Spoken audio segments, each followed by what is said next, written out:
오늘은 조금 다른 주제로 여러분과 소통해 보려고 해요. 사실 이 주제를 준비하면서 저 자신도 많은 생각을 하게 되었답니다.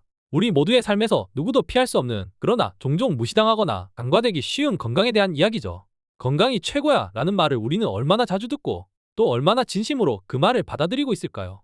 저는 최근에 영국 NHN 한국의 보건복지부 같은 연구기관에서 발표한 암의 전조 증상과 결과라는 연구를 접하게 되었어요. 이 연구는 암의 전조 증상과 원인에 대해 다루고 있었는데요. 읽으면서 이런 증상이 있었구나. 이게 바로 내가 느꼈던 그 증상이었나 하며 공감하게 되더라고요. 그렇다고 해서 모든 증상을 암으로 바로 연결 짓는 것은 아니지만 이런 증상들을 제때 인지하고 대응하는 것이 얼마나 중요한지를 깨닫게 되었죠. 조금만 일찍 이렇게 일상에서 확인 가능한 증상들을 알았다면 우리 가족의 소중한 건강을 좀 더 늦지 않게 손을 썼을 텐데 라는 생각이 떠나지 않더라고요. 그럼 이제 본격적으로 암의 전조 증상과 원인에 대해 알아볼까요? 안녕하세요. 하루 한 끼 채식 챌린지 건강풀떼기 이호석 수석입니다. 오늘은 매우 중요한 주제, 바로 암의 전조 증상 및 원인에 대해 이야기해 볼 건데요.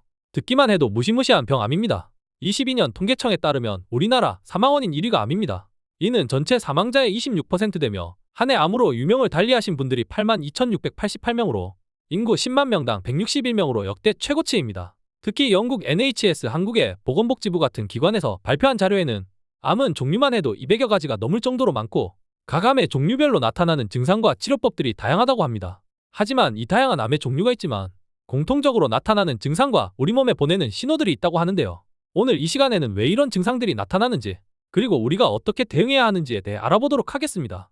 먼저 암이란 무엇일까요? 간단히 말해서 암은 우리 몸의 세포가 비정상적으로 무제한으로 분열하고 성장하여 정상적인 조직을 침범하고 파괴하는 질환입니다. 그리고 이 암세포들은 우리 몸 어디로든 퍼질 수 있는데 이를 전이라고 합니다.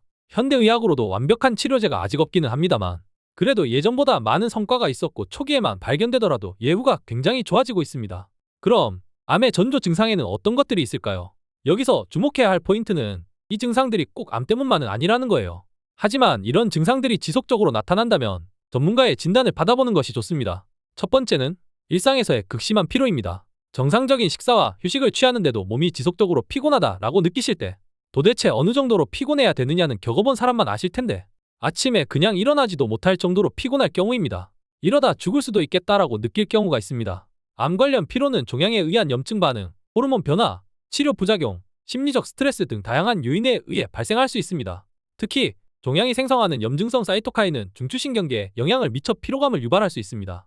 염증성 사이토카인이란 우리 몸에는 아주 작은 공장들이 있는데 이 공장들은 우리 몸을 건강하게 지키는 데 도움을 주는 다양한 물질들을 만들어요. 그런데 몸 안에 종양이라는 나쁜 덩어리가 생기면 이 덩어리도 자기만의 공장을 가지고 있는데요. 이 공장에서는 몸에 해로운 물질들을 만들어내요. 이 해로운 물질들 중에는 염증성 사이토카인이라는 것들이 있어요. 염증성 사이토카인은 마치 몸 안에서 경보를 울리는 경찰차의 사이렌 같아요. 이 사이렌 소리가 크고 강하면 우리 몸은 위험하다고 느끼고 여러 가지 반응을 보여요. 예를 들어 몸이 아프거나 피곤하게 느껴지는 거예요. 이제 이 사이토카인이 우리 머릿속에 있는 중추신경계에 어떻게 영향을 미치는지 알아보겠습니다. 중추신경계는 우리 몸의 컴퓨터 같은 역할을 한다고 생각하시면 됩니다. 모든 명령과 정보가 여기서 처리되죠. 종양에서 나온 사이토카인이 머릿속 컴퓨터에 도착하면 컴퓨터는 이상 신호를 받아서 우리 몸에 피곤해 라고 알려줘요. 그래서 우리는 피로감을 느끼게 되는 겁니다. 간단히 말해서 종양이 만드는 나쁜 물질들이 우리 몸의 경보 시스템을 활성화시켜서 우리가 피곤하다고 느끼게 만드는 거예요. 이렇게 우리 몸은 우리에게 쉬어야 한다라고 알려주는 거죠. 이러한 사이토카인은 또한 환자의 수면 패턴을 방해하고 근육의 효율성을 감소시켜 피로를 증가시킵니다. 두 번째는 밤에 식은땀이 많이 나거나 발열이 심한 증상입니다. 앞에서 언급한 암이 걸리면 종양이 이상 번식을 하면서 염증성 사이토카인들을 분비하여 우리 몸을 컨트롤하는 종합 컴퓨터의 명령체계에 영향을 가져다 준다라고 설명했습니다. 즉, 염증성 사이토카인이 뇌 시상하부의 체온 조절 역할을 하는 물질에 영향을 미쳐 체온을 상승시키는 역할을 합니다. 일반적으로 감기 또는 독감이 걸린 것도 아닌데 일주일 이상 고열과 식은땀을 경험하면 바로 병원으로 가셔서 진단을 받아보시길 권해드립니다. 세 번째는 체중 감소입니다. 평소 정상적으로 먹고 휴식을 취하는데도 지속적으로 살이 빠질 때를 한번 의심해 봐야 합니다. 혹시 피곤하고 살이 빠지면 당뇨병을 의심하실 수도 있으나 당뇨병 없이 체중 감소가 지속될 경우 바로 병원을 찾아서 검사를 받으시길 권해드립니다. 개인적인 경험으로는 체중 감소는 좀 종합적으로 다가와서 증상을 바로 알아차리기 힘들 때가 많습니다. 극심한 피로로 인한 식욕감퇴와 수면 부족으로 혈당 변화 없이 체중이 빠져나감으로써 그냥 피로에 의한 한 증상으로 착각하기 쉽기 때문입니다. 암 환자에서 체중 감소는 종종 종양이 많은 에너지를 소비하고 영양분의 흡수를 방해하는 결과로 발생합니다. 종양세포는 빠르게 성장하고 분열하기 위해 정상 세포보다 훨씬 많은 에너지를 필요로 합니다. 이 과정에서 종양은 주변 조직의 영양분을 소비하고 대사 과정을 변경하여 환자의 전반적인 영양 상태를 악화시킵니다. 또한 일부 종양은 염증성 사이토카인의 생산을 증가시켜 식욕 감소와 근육 분해를 유발할 수 있습니다. 좀 더 자세히 원인을 설명하자면 암세포 종양의 경우 침윤을 통하여 원래 자리에서 주변으로 확산하기 위해서 빠르게 성장하고 분열하기 위해 많은 에너지를 필요로 합니다. 에너지 소비 과정에서 정상적인 세포보다 훨씬 많은 양의 포도당을 소비하게 됩니다. 암세포는 비효율적인 방식으로 포도당을 에너지로 전환하며 이로 인해 정상 세포가 사용할 수 있는 에너지의 양이 감소하고 결과적으로 체중 감소로 이어질 수 있습니다.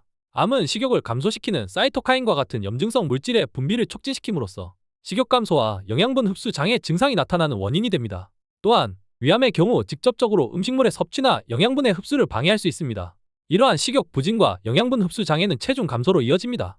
네 번째는 원인불명의 타박상 또는 출혈이 나타날 때입니다. 암세포는 자가 증식을 위하여 많은 양의 에너지원을 포도당을 에너지로 전환하는 데 사용하며 암세포의 증식을 위하여 혈관과 림프계를 통하여 확장을 해나갑니다. 이 과정에서 혈관벽과 내피세포가 손상될 수 있으며 손상된 혈관을 통하여 혈액이 주변 조직으로 새어나와 출혈과 멍이 들기 쉬워질 수 있습니다.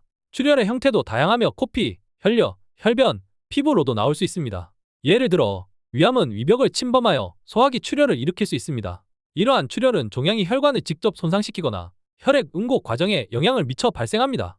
암 환자에서 출혈 및 멍이 발생하는 경우 이미 꽤 진행된 경우가 많습니다.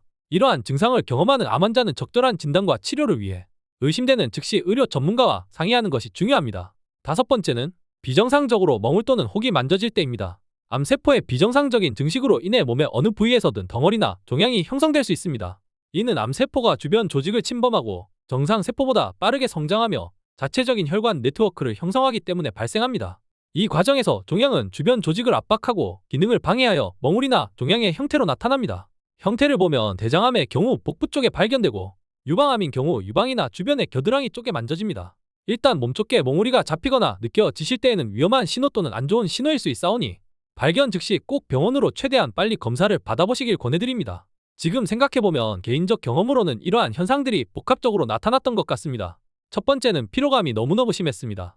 둘째로는 수면 부족으로 인하여 피로가 더욱 누적되고 악순환이 되었습니다. 세 번째는 감기는 아닌데 코 풀 때 종종 코피가 묻어져서 나왔으며 네 번째는 어디서 부딪혔는지 기억도 잘 나지 않는데 멍들이 조금씩 보일 때 다섯 번째는 이러한 시간을 2에서 3년 정도 보내고 어느 순간 멍울이가 만져지기 시작했고 병원 검진 때 조직 검사에서 발견되었습니다. 마지막으로 면역력이 약해져서 감기가 떨어지지 않고 몇 달간 계속 달고 살았던 것 같습니다. 이렇듯 여러 가지 증상이 같이 한꺼번에 복합적으로 다가와서 쉽게 흘려보내기가 쉽고 치료의 때를 놓칠 수도 있기 때문에 여러분들은 꼭 조금이라도 의심 증상이 발견되시면 바로 전문의와 상의하시길 부탁드립니다. 오늘 제가 여러분과 공유한 이야기들이 조금은 무겁게 느껴질 수도 있어요. 하지만 이런 정보들을 알고 있다면 우리는 더 건강한 삶을 위해 필요한 조치를 취할 수 있겠죠. NHN 연구 결과를 통해 저도 많은 것을 배웠고 여러분과 이 지식을 공유하게 되어 정말 기쁩니다. 제 개인적인 경험을 바탕으로 이러한 증상들은 복합적으로 시차를 두고 나타납니다. 그렇기에 더욱더 평상시에 우리 몸이 보내는 작은 신호도 흘려보내면 안 되겠습니다. 건강은 우리가 가진 가장 소중한 자산입니다. 그래서 우리 몸이 보내는 신호를 잘 듣고 필요한 경우 전문가의 도움을 받는 것이 중요합니다. 오늘 제가 전달한 메시지가 여러분의 건강한 삶을 위한 작은 도움이 되었으면 좋겠습니다. 오늘도 건강하고 행복한 하루 보내세요. 다음에 또 유익한 정보로 찾아뵙겠습니다. 건강풀떼기의 이호석 수석이었습니다. 이번 영상이 도움이 되셨으면 구독, 좋아요 꼭 부탁드리겠습니다.